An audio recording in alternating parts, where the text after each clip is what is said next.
Hey, what's going on, ladies and gentlemen? My name is Rage, and we are back today with a quick video update here, actually in regards to the monkey business event I'm currently doing. So apologies, it's not really true money that I spend in the game, so sorry about the clickbait there, guys. But what is actuality is the fact that I have actually spent now over $500 in terms of resources for this event. Let me kind of walk you through the map, but more importantly as well, why I'm actually interested in doing this, because I don't typically put this much investment in terms of my resources into an event like this. But given that it is a leaderboard and given that it is a unique opportunity to build up a team that's used in multiple facets of the game, that's kind of why all the stars aligned for me to actually push through. So as you can see here, guys, this is the driving decision right here, in case you guys have missed this. So monkey business right now, it's a limited time event. As you can see, time recording still only for 4 days and 4 hours remaining here, but I am currently situated right now in the top 2500, and this is what I'm going for, right? The additional mutant gear and resources that I can use for gear tier 20, obviously for the Age of X progression, but as well, it's very rare that we get an event like this where the amount of investment that you can pour into a team that's actually required right now for multiple aspects of the game, and almost a definite requirement, because especially if you're doing raids, and you guys know that I situate my account on PvE content. So if I'm doing raids every single day and it's easier, it's a huge quality of life investment. Having said that, why does it matter? Well, I'm also getting a significant portion of gear tier 20 pieces that's going to be adding in for the Age of X progression towards Professor Xavier. But let me walk you kind of through the math of where I came to with the $500, because it's actually required a significant investment in my my vigilante team. So these are the characters right now that I've built up, and I'll show you the nodes as well, guys, in terms of what's worked, what hasn't. I haven't finished yet, but what's driving this is the vigilante team that I've invested in.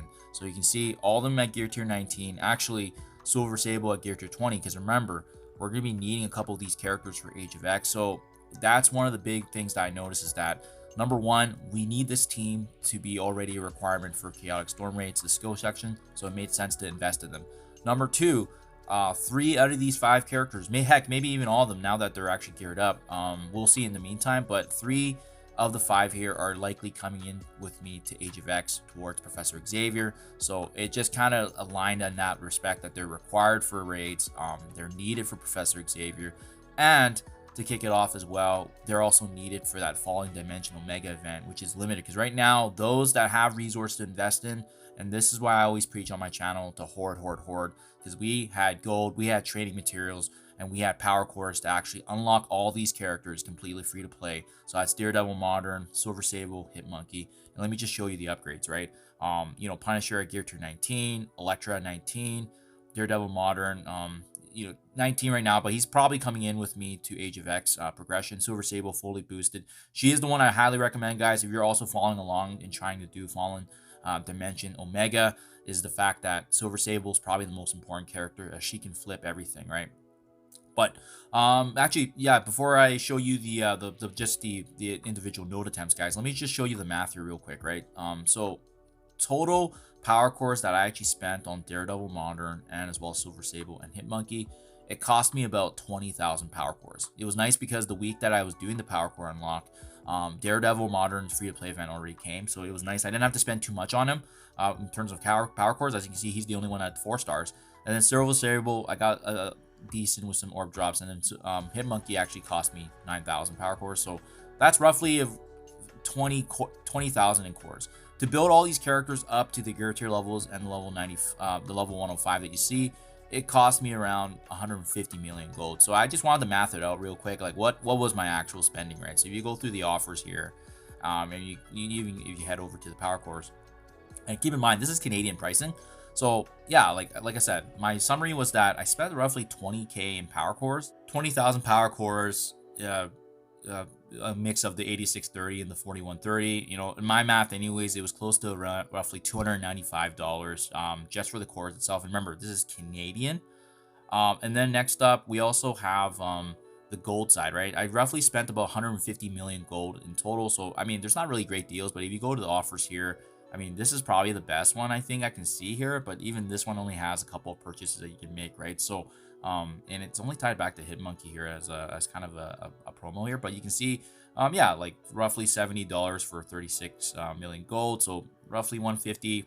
That equates to about $290. So the 290 plus the other 290 from Power Cores, it's 585 Canadian. I think that's close to like $500 USD. But yeah, $500 worth of resources, guys, is kind of what I poured into to get to where I am right now for Monkey Business.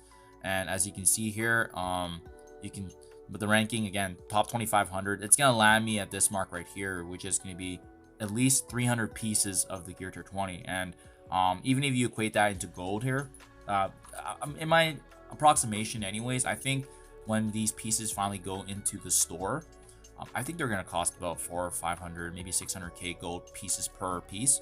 So that's actually 180 million. If I'm able to hold my top 25 position, I think I'm able to actually earn more from the reward side than what I actually spent. So that's kind of the math there too, right? So number one, building a team that's required for the end game content, daily raids every single day.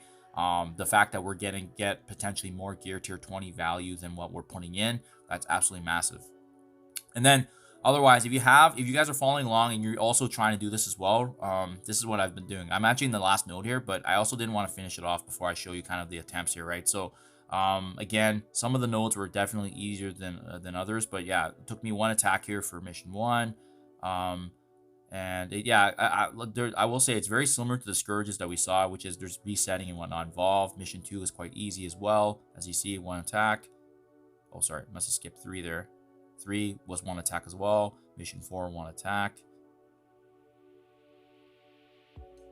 Mission 5 took 2 attacks. Mission 6 took 2 attacks as well. We have mission 7 here. This one was definitely difficult, guys. It took 4 attacks in total here, as you can see.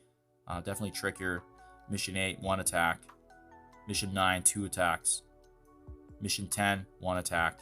Mission 11, 1 attack. And then this is the last mission right here. And so far, we are 2 attacks in. I think it's probably going to take another attack or 2. But yeah, getting to the finish line there, guys. And that's what's going to keep on boosting our points. And remember, we can repeat this afterwards too. But yeah, that's my update for you guys. I know a few of you have been asking where I'm at with that. And again, this was kind of the perfect storm, so to speak, in terms of all the investments being actually needed. And the fact that we're building something that we need. And again, guys, a testament to the hoarding as well. This is why I keep preaching to hoard. We're not even using any campaign energy right now because we don't know if there's going to be events in the future that do use it. Maybe they're phasing it out. Who knows? We'll see. The good news is I don't really need it right now.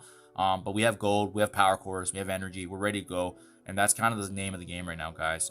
Marvel Horde Force, and we're absolutely crushing it because this is a sweet ranking that we're getting now. And the beautiful thing is that I didn't have to spend $1. I'm still free to play here, but we're just taking advantage now of the opportunities, and especially with these limited time events like this is what it's all about. So do let me know what you guys think in the comments below. Hopefully this was insightful. Even if you're not following along, hopefully this teaches you guys or shows you a mentality that if you're a hardcore free to play player, you can definitely compete. It's more so just how you manage those resources in the long haul. Thank you for your time as always, and I'll catch you guys in the next one.